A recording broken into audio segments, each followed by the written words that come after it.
एक ऐसा देश जहां का आम नागरिक सालाना लगभग $86,000 यानी करीब 2.25 करोड़ रुपए कमाता है। इतनी बड़ी रकम से एक आम आदमी बेहद ऐशो आराम की ज़िंदगी जी सकता है। अगर आम आदमी की यह हालत है तो उस देश पर शासन करने वाला शाही परिवार कितनी आलीशान ज़िंदगी जीता होगा। उनका रहन सहन, जिसमें दुनिया के सबसे महंगे होटल्स, लग्जरी स्टोर्स, यहाँ तक कि फुटबॉल क्लब्स भी शामिल हैं, ये सब हमेशा से आम लोगों के लिए क्यूरियोसिटी का विषय रहा है। इस शाही परिवार के पास दुनिया के सबसे महंगे डिपार्टमेंटल स्टोर, हैरोड्स, पेरिस में स्थित प्रिंटेम्स और PSG जैसा फुटबॉल क्लब भी है, जहां नेमार और मेसी जैसे फुटबॉल प्लेयर खेलते हैं। लेकिन यह सिर्फ उनकी संपत्ति का एक हिस्सा है और उनका लाइफ स्टाइल ऐसा है कि दुनिया का कोई भी दूसरा शाही परिवार उनकी बराबरी नहीं कर सकता। फ्रांस के बीचेस पर उनके होटल्स, महंगी महंगी यॉट्स जिनमें मूवी थिएटर, जिम और कई स्विमिंग पूल जैसी सुविधाएं हैं, यह उनकी लग्जरी लाइफ को रिप्रेजेंट करता है। यह लोग जो इतनी शानो शौकत में जीते हैं, उनके जीवन का ये सफ़र कैसे शुरू हुआ और आज वह कहाँ हैं, यह जानने के लिए हमें थोड़ा पास्ट में चलना होगा। कतर एक छोटा सा देश है जो मिडिल ईस्ट में स्थित है।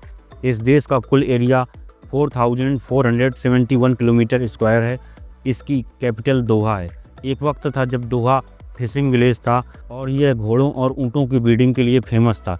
इसके अलावा यह ट्रेड रूट में स्थित था, जहां व्यापारी अपना सामान भारत और चीन से अन्य देशों तक ले जाते थे।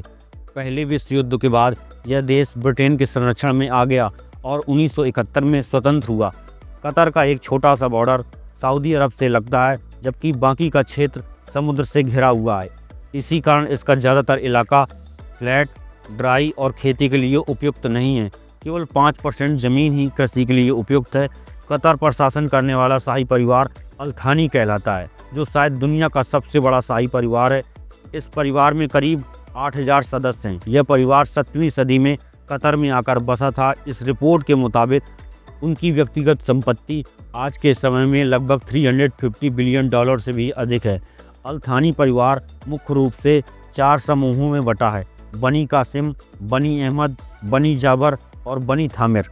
अल थानी परिवार में अब तक 4 बार सत्ता परिवर्तन हो चुका है और वर्तमान में कतर के अमीर तमीम बिन हमद अल थानी, उनसे पहले उनके पिता हमद बिन खलीफा अल थानी ने 1995 से 2013 तक शासन किया। दिलचस्प बात यह है कि हमद बिन खलीफा ने यह पद अपने बड़े भाई से छीनकर हासिल किया था। उनका जन्म 1952 में हुआ और वे अपने 3 पत्नियों और 24 बच्चों, जिनमें 11 बेटे और 13 बेटियां, साथ में रहते हैं। 2005 में हमद बिन खलीफा ने कतर इन्वेस्टमेंट अथॉरिटी की स्थापना की और दुनिया के विभिन्न देशों में लगभग $100 बिलियन अमेरिकी डॉलर का निवेश किया। उनकी सबसे प्रमुख संपत्तियों में हैरोड्स डिपार्टमेंटल स्टोर शामिल हैं, जो कि दुनिया का सबसे बड़ा लग्जरी स्टोर है। यहाँ ब्रिटेन के शाही परिवार के सदस्य जैसे क्वीन एलिजाबेथ और प्रिंस चार्ल्स खरीदारी के लिए आते हैं। इस स्टोर में एंट्री के लिए एक खास ड्रेस कोड होता है, जिसको फॉलो करना पड़ता है और हर कोई इसमें एंटर नहीं कर सकता। इसके अलावा उनके पास पेरिस का प्रिंटेम्स स्टोर भी है, जो फैशन और लग्जरी का ब्रांड है। PSG फुटबॉल क्लब भी उनकी संपत्ति का हिस्सा है, जहां दुनिया के मशहूर खिलाड़ी खेलते हैं। कतर इन्वेस्टमेंट अथॉरिटी ने Porsche, Miramax film, Louis Vuitton, Credit Suisse और बार्कलेंज बैंक जैसी बड़ी बड़ी कंपनियों ने भी निवेश किया है। लंदन में उनकी सबसे महंगी संपत्तियां हैं, जिनमें the sawed, intercontinental park lane hotel भी शामिल है। लंदन ओलंपिक विलेज में भी उनकी संपत्ति, जिसे 2011 में 557 मिलियन पाउंड में खरीदा गया था। इसके अलावा उन्होंने फ्रांस में मैजेस्टिक होटल्स, ग्रैंड हयात कैंस और कार्टन होटल जैसे महंगे होटल में भी निवेश किया है। हमद बिन खलीफा के शासन के दौरान कतर में 2022 फीफा वर्ल्ड कप और 2006 में एशियन गेम्स जैसे बड़े आयोजन हुए। उनके बेटे और वर्तमान अमीर तमीम बिन हमद अल थानी ने खेल आयोजनों को आगे बढ़ाने पर ध्यान दिया और उनकी कोशिशों के चलते 15वें एशियन गेम्स का आयोजन कतर में हुआ और उन्हें best sport personality of Arab का पुरस्कार भी मिला। इनकी मेहनत की वजह से 2022 का फुटबॉल वर्ल्ड कप भी कतर में आयोजित हुआ। एक अनुमान के मुताबिक लगभग $150 बिलियन की रकम खर्च की गई ताकि ये वर्ल्ड कप कतर में खेला जा सके।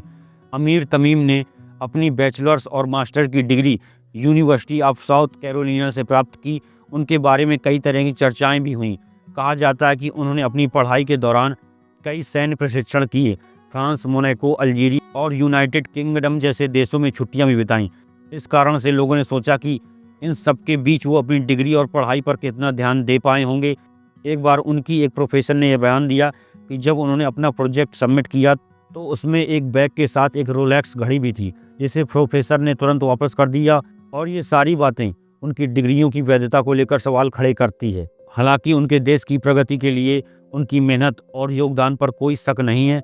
और अमीर होने के साथ साथ उनके पास head of chairman environment and natural sanctuaries, chairman supreme council of environment and natural sanctuaries और चेयरमैन सुप्रीम एजुकेशन काउंसिल जैसे प्रतिष्ठित पद हैं। उन्होंने अंतर्राष्ट्रीय निवेशों के साथ साथ अपने देश में कई लग्जरी प्रोजेक्ट्स में निवेश किया है। एक रिपोर्ट के अनुसार अमीर तमीम ने ओमान के समुद्र तल से लगभग 2000 मीटर की ऊंचाई पर एक पहाड़ी पर शाही महल बनवाना शुरू किया है। यह महल अत्यंत भव्य है और इसे एक अंतर्राष्ट्रीय निर्माण कंपनी द्वारा तैयार किया जा रहा है। इसके अलावा उनका एक महल मस्कट शहर में स्थित है, जो समुद्र के किनारे है और जहां से बेहद खूबसूरत नज़ारे देखे जा सकते हैं। उनकी निजी यॉट 404 फीट लंबी है और ये दुनिया की सबसे बड़ी यॉट्स में से एक है, जिसे जर्मनी की एक लग्जरी यॉट निर्माण कंपनी ने बनाया है। यह यॉट अत्यंत शानदार, इसमें 36 मेहमान और 56 कर्मचारी रह सकते हैं। यॉट में gym, movie theatre, barbecue, restaurant, bar, swimming pools और अन्य कई सुविधाएं हैं और इसमें एक फ्लोर से दूसरे फ्लोर में जाने के लिए लिफ्ट भी है। अब हम बात करेंगे उनके छोटे बेटे शेख खलीफा बिन हमद अल थानी की। वह अपनी ज़िंदगी बड़े ही शाही अंदाज में जी रहे हैं। जब उन्होंने यूनिवर्सिटी ऑफ साउथ कैरोलिना में अपनी डिग्री के लिए दाखिला लिया तो उन्होंने अपनी निजी जेट से सफ़र किया और बेवर्ली विल्सियर होटल में ठहरे। वे अपनी महंगी गाड़ियों के साथ लेकर आए थे, जिनकी कीमत कुल $10 मिलियन से भी अधिक बताई जाती है। उनके साथ उनके निजी कर्मचारी, ड्राइवर और यहाँ तक कि शीशा तैयार करने वाला भी गया था। कतर को कला से भी विशेष लगाव था। अमीर तमीम की बेटी अल थानी कतर म्यूजियम की हेड हैं। रिपोर्ट्स के अनुसार कतर के शाही परिवार को प्राचीन कला और कलाकृतियाँ संग्रह करने का बेहद शौक है, जिसमें कुरान के प्राचीन संस्करण और विभिन्न प्रसिद्ध पेंटिंग्स शामिल हैं। फोर्ब्स की सूची में उनकी अमीर बेटी को दुनिया की 100 सबसे प्रभावशाली महिलाओं में शामिल किया गया है।